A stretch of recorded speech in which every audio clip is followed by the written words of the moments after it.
दर्शकबिन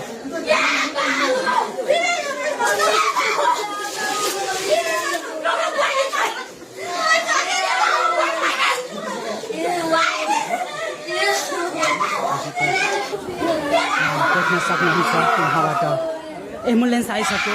सो मान्छे गयो। नेपाली बुढो सानो रेस्लर कुकुरले हानेर श्रीमतीलाई दर्शकबिन यतिखेर हामी तारकेश्वर हस्पिटलमा छौँ।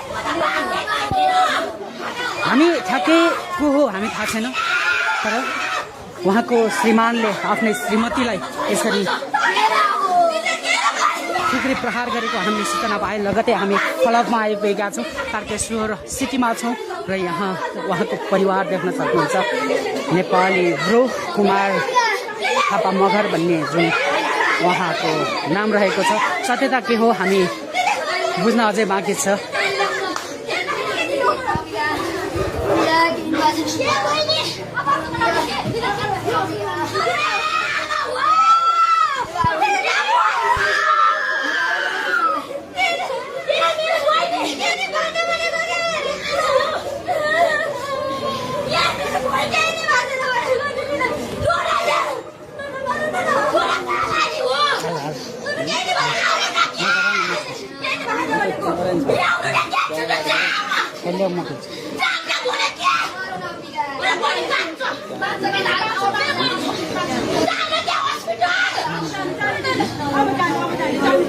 यतिखेर सामाजिक सञ्जालमा निकै म सामाजिक अभियन्ता हो, म समाजसेवी हो भन्ने व्यक्तिले नै आफ्नो परिवारको सदस्य, आफ्नो जीवनको सङ्गिनी जीवनसाथीलाई सायद खुकुरी प्रहार गरेर हत्या गरेको भन्ने शब्द अर्थात् हाम्रो टाइटलबाट त्यो पोस्ट पक्कै पनि नहोस्।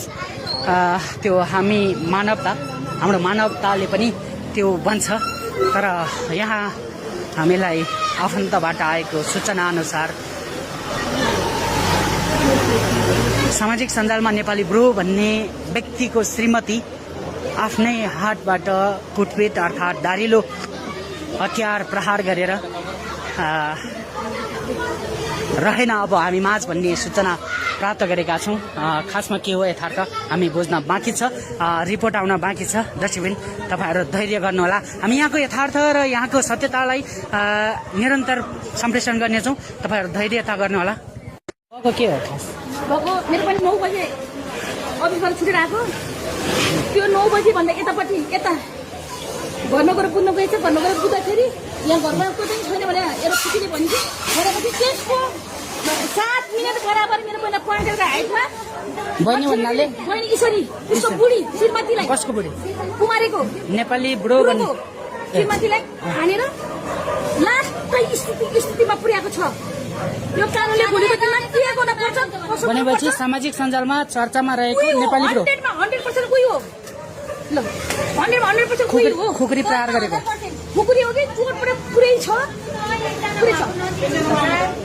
दर्शकबिन हामी यतिखेर तारकेश्वर सिटीमा छौँ, यो तारकेश्वर हस्पिटलमा छौँ। तपाईँ देख्न सक्नुहुन्छ यतिखेर दृश्य। यहाँ चाहिँ सामाजिक सञ्जालमा निकै म रेस्लर हुँ, म फाइटर हुँ भन्दै चर्चामा रहेका एउटा रेस्लर खेलाडीले आफ्नै श्रीमतीका विषयहरू हामी हेर्दै गरेका छौँ, हामीले देखिरहेका छौँ। र यतिखेर ठ्याक्कै हामी यो मध्यरातमा तारकेश्वर सिटीमा आइपुगेका छौँ र यहाँ एकदम निर्घाट